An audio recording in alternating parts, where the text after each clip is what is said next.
I'm Mike Phinney, son of Ralph Phinney. This year was my father's 80th birthday. And when my sister and I asked him what he wanted for his 80th birthday, he said he wanted two things, and one of them was to go back to Cleveland. There's Art. That's his wife Marion. Woody, Tom, Bert, Janet, Woody's wife. Lucy's daughter Nancy. And that's her husband Mike. I think he thinks I don't remember him, but I do. All these guys are so great. I miss them all so much. For a family I don't see that much, they've always accepted me with open arms. It's almost as if I've lived next door to them all my life. It's like I've been to all their Christmas celebrations and Thanksgiving dinners, even though I never been to any of them. Well, anyway, like I said in the beginning, my dad said he wanted two things. One of them was to see this great side of the family.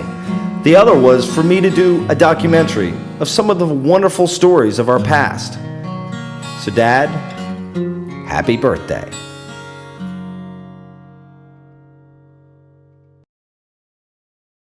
So Bert, I guess I was curious to find out how your dad, Chuck, worked together on the oil rigs with my grandpa, Mike. Well, I don't know. I've heard the story that they were working on a rig, and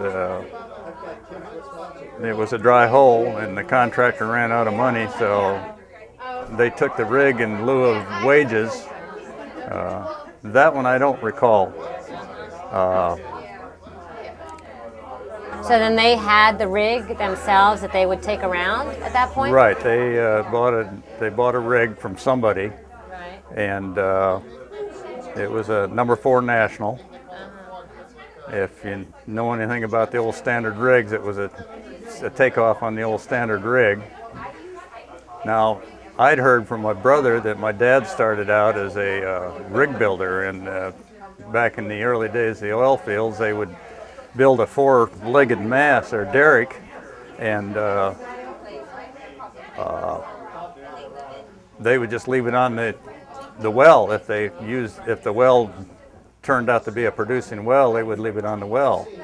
And I always kind of thought that maybe Uncle Mike started on that too, but I don't know. My earliest recollection I can think of Uncle Mike was that I probably wasn't, maybe still in diapers. I was walking because I grabbed this hammer and took off out what they called the caisson walk. And I think he yelled at me to put the hammer back, and I took off running, and he come out and took the hammer away from me, and I still haven't forgiven him for taking that hammer away from me. So your families traveled around together? Probably. Well, the problem with that kind of an operation was as soon as you established a house somewhere and settled your family in, you got a contract far enough away, and Dad usually roomed away from home all the time. So Chuck and Mike owned the rigs, and they traveled around together. Did they negotiate with the farmers? No, there would be a contractor that would go around and decide where he wanted to drill a well. Now, they had all kinds of different things that they would do to determine where there was oil. None of them really worked, but right. The contractor would get a lease. He would go to the farmer and pay him so much for a lease for the mineral rights. And then they would contract with my father to drill a well, and they would go and set the rig up, and the contractor would get what they call an 1/8 royalty, which was, I think it's an 1/8 off the top. Before the production costs and so forth came out of it. And Dad and Uncle Mike would always work for an 1/8 royalty. Oh, an 1/8 royalty. So they were gambling on the well themselves. So did they find any? Did they find any big hits? Dad used to tell me the story about they drilled this well in. The farmer was out there. They knew they was going to hit the pay dirt this day, so he was out there with his camera, and they hit a flowing well. And the big thing about a flowing well is what they call going over the top. And when they flowed high enough to go over the top of the mast, that's what they meant, was going over the top. And over the top, it's like 60 feet in the air? Yeah, something like that. Wow, that'd be impressive. Like a geyser of oil. But do you remember like all the like presents and toys that came home around that time, or? No, I don't. We didn't. I don't think we got too many of those. I don't. Like I say, I'm not sure that this was ours. I've got the picture, and the reason I think it is because Dad used to tell a story about this. They hit the well, and it was a flowing well, and it went up this high, and the guy took a picture of it, the farmer that owned the land, and went up 10 feet. He took a picture, and when he went over the top, he was out of film. So I'm just curious, was it safe to be out on the rig? No, it was pretty dangerous, especially just like farming. They work with that all their life, and you started taking shortcuts and doing things that you shouldn't, and it was okay as long as you was watching it, but it was easy to forget. And my dad almost got killed on the rig. What happened when he almost got killed? Well, they had this big, what they called a band wheel, that drilling engine was standing out there about 20 feet away, and they had a big belt drive this big wooden wheel that drove the workings of the rig. And there was a key in this, started working out. And Dad sitting on the spoke of this wheel, driving this key back with a sledgehammer, and they didn't have the engine shut off or even out of gear. And the tool dresser was watching him accidentally hit the clutch, and it popped out, and this comes around, and there was a sill sticking out, getting my dad to straddle the sill, and it slowly split him on this. So what happened to him? Well, they got it stopped and got him out, but it was something like 40-some stitches in his crotch. So what are your memories about my dad, Ralph, as a kid? I still got a wooden play box that Ralph made for me out of 1/4-inch plywood. It's about that long and about that high and about this wide, and with a hinged lid on it like a blanket chest. And he finished it and drew some pictures on it with a wood burning tool. I still got that.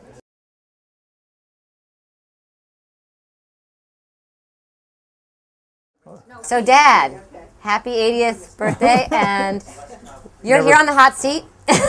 Never thought I'd make it this far. None of my father's generation made it past 65, and a lot of them didn't make it that far. So You're I lucky to feel be very here. fortunate to be able to Be here. be here.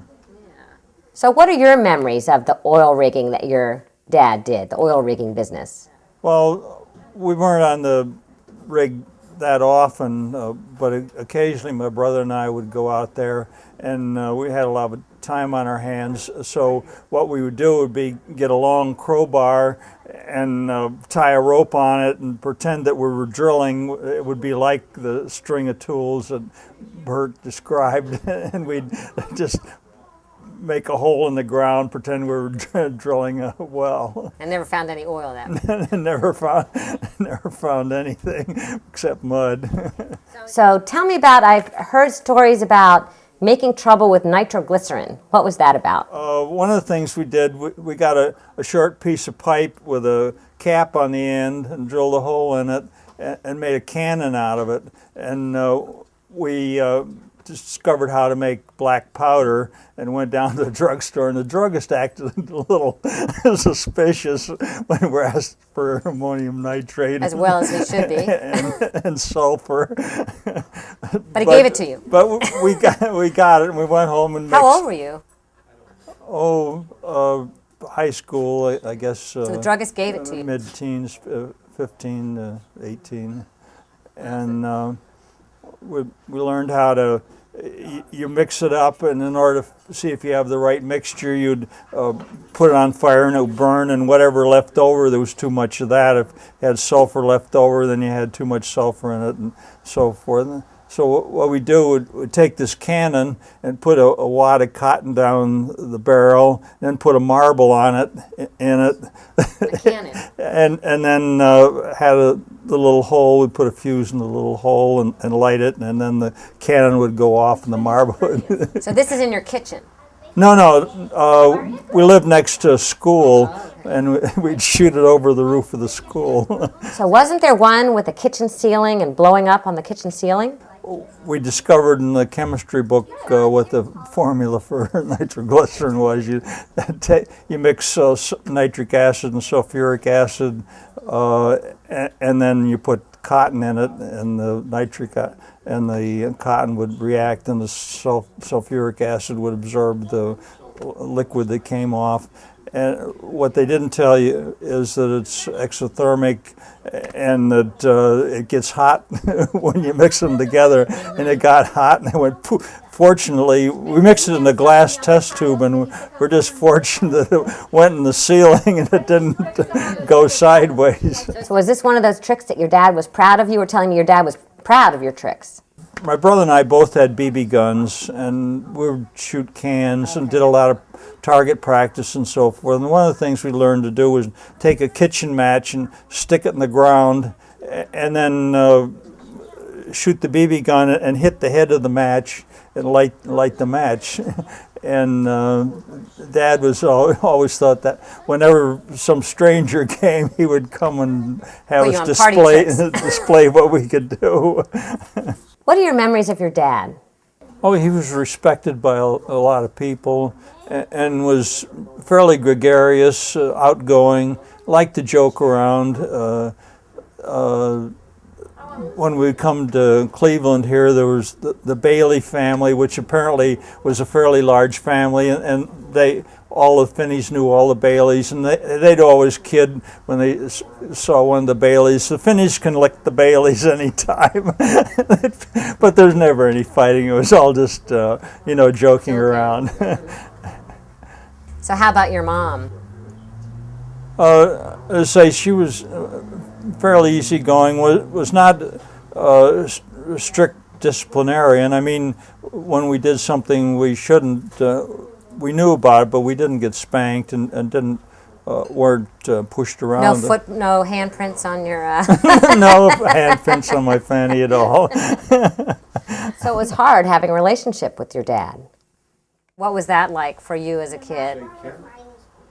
Well, it was hard in that my father was not around very often, and felt, sorry about that. Do you feel like you didn't really have as much of a relationship with him? Yeah, I mean, he was a real nice guy, and I wish he had been around more. But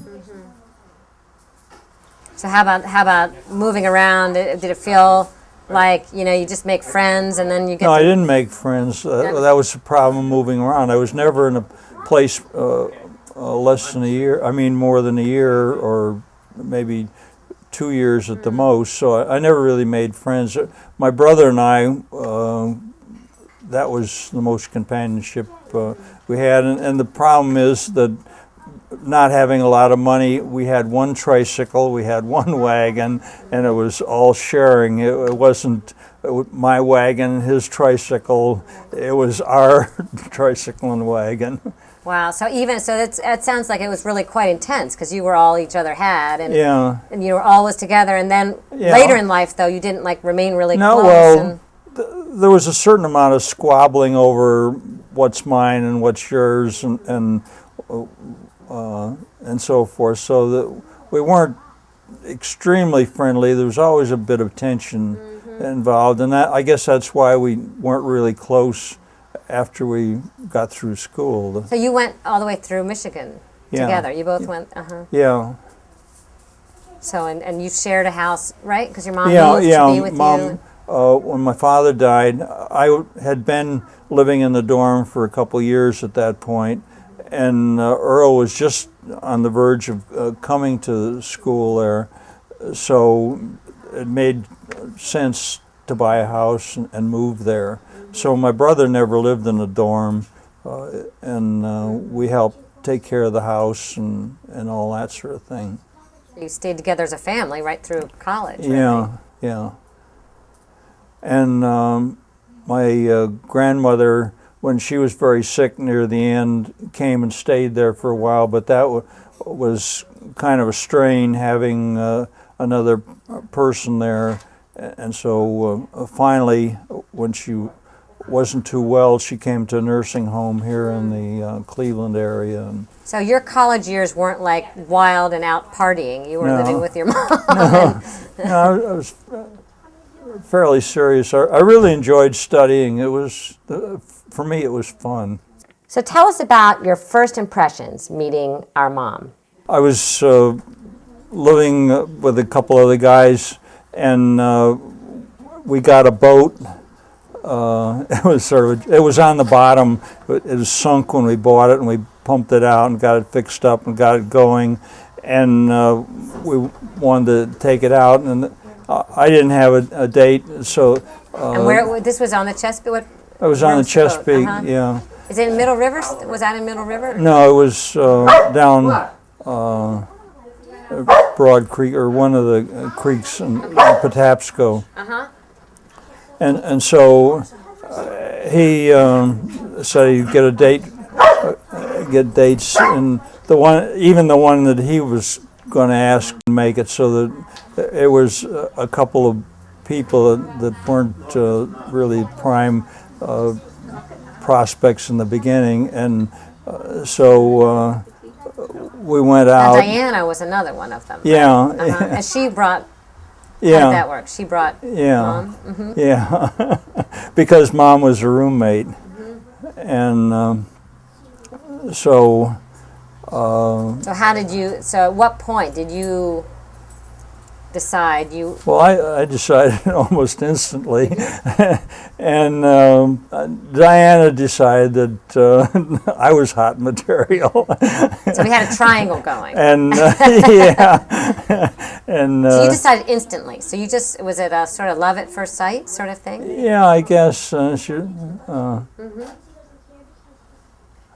she wasn't nearly as convinced.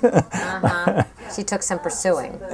Yeah, and Diana purposely left the handkerchief on board so she could establish contact, and that didn't. She and Mom were living together with Diana, and so I brought the handkerchief back and See them both. gave it to her. And asked Mom, "How about going over to the bar and having a drink?" Diana was not happy about this turn Diana of didn't events. take it too well. So then you all dated for a long Yeah, time. yeah. For 3 years. which She is- went up to New York You with a followed her job. and not followed her to live, but you'd go on weekends, I would, right? either she would come down or I would go up there. And I had one of my friends had an apartment up there. He had been at Hopkins, and then he had an apartment up there in town.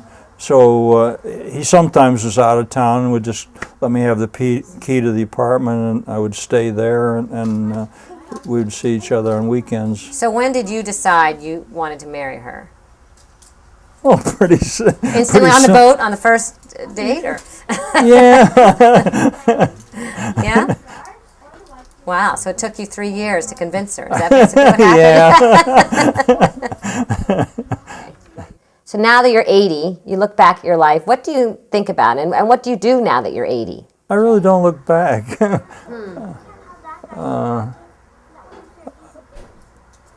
don't know. I don't feel any. Well, I don't have the energy that I did 20 years ago, but I don't look back nostalgically for some other time. So what have you been doing? What do you do nowadays? What do you like Well, to do? I like photography, and I've been helping Mike work on the houses, and that's sort of fun.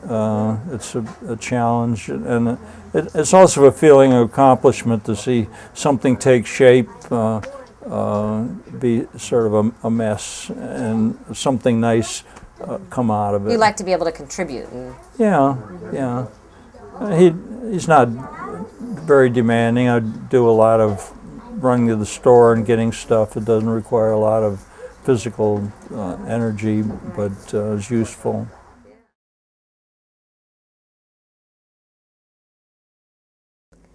Lucy, What do you know about how the Finneys first came to Ohio? As far as I know, they came in 1830 and settled in what was then called North Dover. And they owned a lot of land in the area that we now call Westlake. And I don't know, one parcel of land was right on the lake and very valuable property. And for some reason, during the time of Alberto Phinney, the property was all sold. Now, why it was sold, we don't know. So, that part of history. Speculation about why it was sold? Well, we sort of think Alberto did something unethical. We're not sure because nobody ever knew and nobody ever said. Not even Aunt Eb, and I asked her. So we've been hearing about the Phinney farm.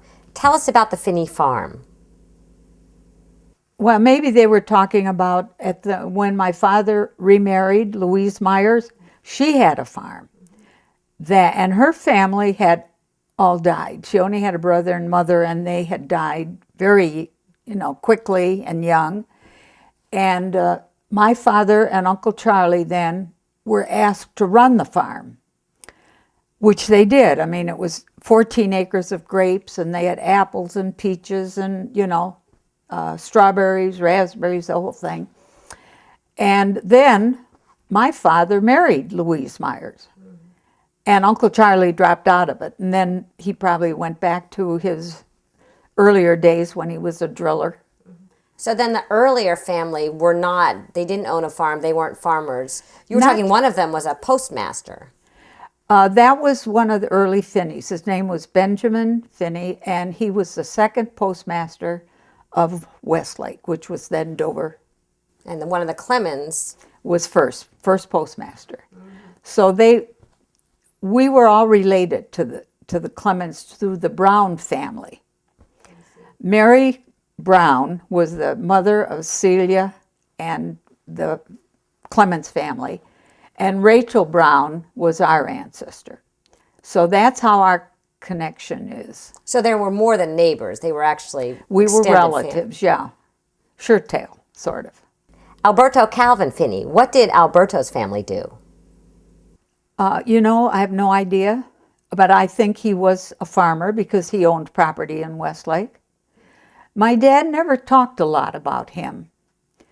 And he died when my father was in France during World War I, so I never knew him. And he was often mentioned, Alberta mentioned by different people, but they never said much about him. What kind of a man was he, But he probably had some good qualities because he took in Uncle Dick, and Uncle Dick Shedrin went by the name of Dick Phinney until he found his own relatives, and then he took his own name. Emma Hilly. Tell us a little bit about her life. Well, the Hillies owned a lot of property there. They were of German ancestry. I don't know how far back. Emma was born in this country, of course. So they had to have been a long time. And it was very interesting because in Dover Township, the first wave of immigrants were the English that came from the New England states. The second wave were the Germans. And so there was hardly anybody else. And there were no Catholics in Westlake, And it was very interesting. We were sort of the kind of community when you came out of church, everybody stood around in front of the church and you talked to everybody. You got the weekly news and, it Everybody was a very knew each other. Yes, very close-knit. Emma and Alberto, they had a lot of children. Tell us about that.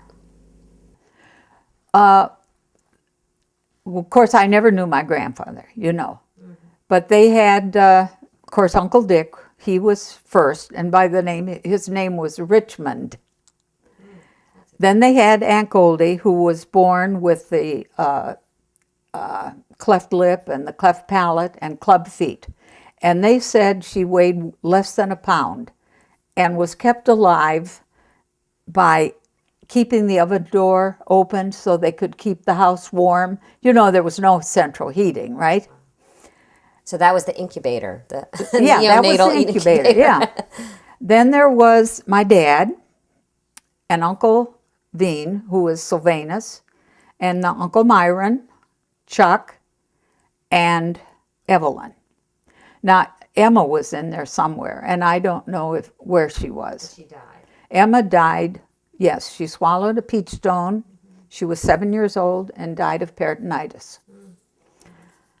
So of all those kids, were they all the kids of Alberto and Emma? Yes. Wow, they were quite prolific. They were very prolific, and, you know, and then they were divorced. So she took Aunt Ev. And what do we know about the reasons for the divorce? Or what are the family rumors? Or Maybe she just got tired of having children. I shouldn't. You can cut it out. Right. But it could be. No, or it could not. be before the days of birth control. It's true. So, did she divorce him or he divorced her? Or do we know? I think she divorced him, Okay. and of But she course had another husband, before him. Yeah, but no kids from that. and no. Well, Rosemary. Oh, okay. Yeah. Okay. So Rosemary is a cousin, and she's 91 or 2, very hale and hearty. So then what were the living arrangements after the divorce? Well, she took, Aunt Goldie was raised in an institution in Columbus. And, you know, they always called them insane asylums. There was nothing insane about her. She was handicapped. Today we would do something about it. But they taught her to read and write.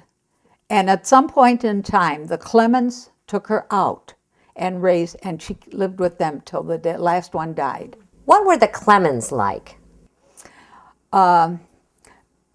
Uncle Will was the youngest, and he was the gentleman farmer. Now, these were all educated people. They went to Oberlin College. They were all educated. And so he was like the gentleman farmer. He ran they had a large apple orchard. And by the way, the apple orchard had at one time been an Indian establishment because there were a lot of arrowheads and a lot of relics found there. And he kind of supervised the whole thing.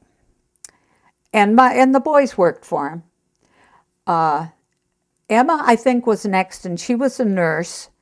And she died when I was a little girl, and I always thought she was kind of crabby. But Celia would say, well, she just wants you to be good girls, which I'm sure we weren't. And then there was Alta. And Alta was very tall and very thin. True to her name, Alta. Yes, yes. And just like my sister, right? And she was a very gentle, caring person. And then there was Celia, who was a medical doctor. Which was unusual, I presume, at that time. Very unusual in that time. There were 3 doctors in Dover at that time, and she was one of the 3. And probably not that many women doctors. No. And my dad said he remembered driving her on her rounds in a horse and buggy. I mean, it seems like we've come so far, you know, in such a short time. Yeah. So But they were all very caring, very loving people. Well, so they took on how many kids in total? I mean, that's amazing to me that they... I know all the boys, I lived with them at one time. Wow. And then did the boys then see their mom or dad? What's your impression about? Were their mom and dad I in their think life? they saw their dad because my dad always had memories of his dad. And then Aunt Ev saw... Go ahead. She, you know, that's right. Grandma Phinney lived with Aunt Ev. Yeah, most of the time. And they remained very close to the Hilly family, which our part never did. So really Ev stayed in contact with her mother. Yes. And she never said a nasty thing about her. What are your memories of Emma Hilly? I knew you were going to ask that. She was a bitch. She was very unkind because she came to live with us after my mother died. I was 6 and my sister Ray was 9. And those were very difficult times. You know, it was depression. My dad drove a truck for a lumber company, and when my mother was so ill, she was ill for like 2 months with liver cancer until she died. And when we had nobody else to come into the house to take care of us, why Dad asked her to come. And I think she was with us till Dad remarried, and I was very happy to be rid of her. She was quite old at that point. Well, she was always old. She was old from the time when she was 40 years old. And she used to get us in front of these relatives, and she would say, "Oh, I am so ill, and I have these terrible girls to watch, and they are so bad." And we probably were. Mm-hmm. We probably were. So she was not a very happy woman. No, she wasn't happy, ever. And maybe even in her younger life, she was not well, happy. You know, there are some pictures of her that I think that she lived a little bit more elegant a life before she married. I just get that impression. Whether it's true or not, I don't know. But she did some traveling, and she was dressed very elegantly. So, you know, it's hard to tell. So you can picture that all of a sudden she's in and she's got child after child, and yes. Maybe it was... And probably not enough money, and yeah. What was life like in the Clemens house? Well, Celia had this great library. A lot of medical books, you know, from when she was in school, a lot of things. And she would often ask me to get a certain book for her, and I would find the book she wanted, and then she would tell me about something. And she said that when she was in medicine, it was before the time of vitamins, and you know, so they couldn't treat anybody in that way. Of course, Ray and I thought iodine was her big thing, and when we had a sore throat, we'd run like heck. Didn't like the iodine. Now, I'll tell you one story that I think is kind of interesting. When we were little kids, we had some neighbors, and he chewed tobacco. And so one day, there were 4 of us, my sister Ray and their 2 kids and myself, and we decided we were going to see what it was like. So we got into his truck and his tobacco, and we were all chewing it, and everybody else spit theirs out, and I swallowed mine, and I got deathly ill. And so, of course, they take me to Celia, who had to feed me black coffee until I got rid of all this stuff. But she was good, and she took care of us when we'd get banged up and stuff. Lucy, what are your memories of Myron or Mike? All the boys stayed with us until they got married. Uncle Chuck was the last, and he was with us until my mother's illness. So and Uncle Mike was so sweet. He was a lovely guy. So what was his personality like? He was very laid back, very quiet, a little on the shy side, a very gentle man. And it's too bad that the memories are only with people like myself, because you would have loved him. Tell us about Marie. Marie was like that also. She was very kind, very soft-spoken. We just loved her. I mean, she didn't have that dynamic personality that you would pick out of a crowd. Very laid back, very quiet, and very loved by the whole family. Mm-hmm. So did they seem happy together? Oh, yes. Yeah, they were happy together. What do you know about their oil drilling business? You know, they were wildcatters, so they would get people to invest in the drilling operation. And if there's a dry hole, there's no return on your investment. And they did have a lot of dry holes. They did have one good one that I think Aunt Marie benefited from. I don't know how long it ran, but I think for a good many years. Was Uncle Mike religious? Not to my knowledge. Mm-hmm. So that was more Marie's. Yeah, he never became Catholic. Now, you know, like with my dad became a Lutheran because my mother was a Lutheran. I think Aunt Marion had some kind of a religion, but I don't know if Uncle Charlie did. And Aunt Ev was a Methodist. And Aunt Goldie became a Methodist when she lived with Aunt Ev. I mean, Aunt Marie worked in the dry cleaner in Ann Arbor, and she would send us these little packages of handkerchiefs and she'd have little holy cards stuck in there. She was very religious. Very religious, and our girls always remembered the handkerchiefs and the holy cards. Tell us the story about the green suit. My mother died when I was 6 years old, and my sister Ray was 9. And my dad, of course, did not have a black suit. So the brothers go out to buy him a black suit, and when they got it home, it was green. So you don't want to send people who are colorblind out to buy clothing. And by the way, Uncle Veen had a pink shirt. Now, he didn't know it was pink, but the boys kept borrowing it from him because they loved it. So how many were colorblind? They all were. They all were. Yeah. So Mike was too. He was. Oh, yes. Oh. They all were colorblind. So tell me about the land on the banks of Lake Erie. The Clemens owned a huge amount of land on Coon Road. And they built Uncle Veen's house. Now, I don't know if they paid for the whole thing. I mean, nobody had any money, you know. But they did send Uncle Mike to college. He went to, or not Uncle Mike, Uncle Veen, I don't know if he graduated, but he did go for several years. They would have sent all the boys, but you know, because they were very oriented toward college So why and didn't the boys- education. why I didn't- don't know. I think my dad went in the Army, World War I, and I don't know why the others didn't. Maybe they just Thought going into Weren't- business was yeah. more of a. So they provided the money for Uncle Veen's house. They also provided the money for my dad's house. And when the last one died, which was Celia, they canceled all debts. Wow. Isn't that interesting? That is interesting. So at that point, when they canceled debts, did the land then go to? Well, my dad owned his house. Uncle Veen owned his. And Uncle Veen and Aunt Nettie moved in with Celia was the last one. And she had her hip broken. And she walked on crutches. And so they moved in and took care of her.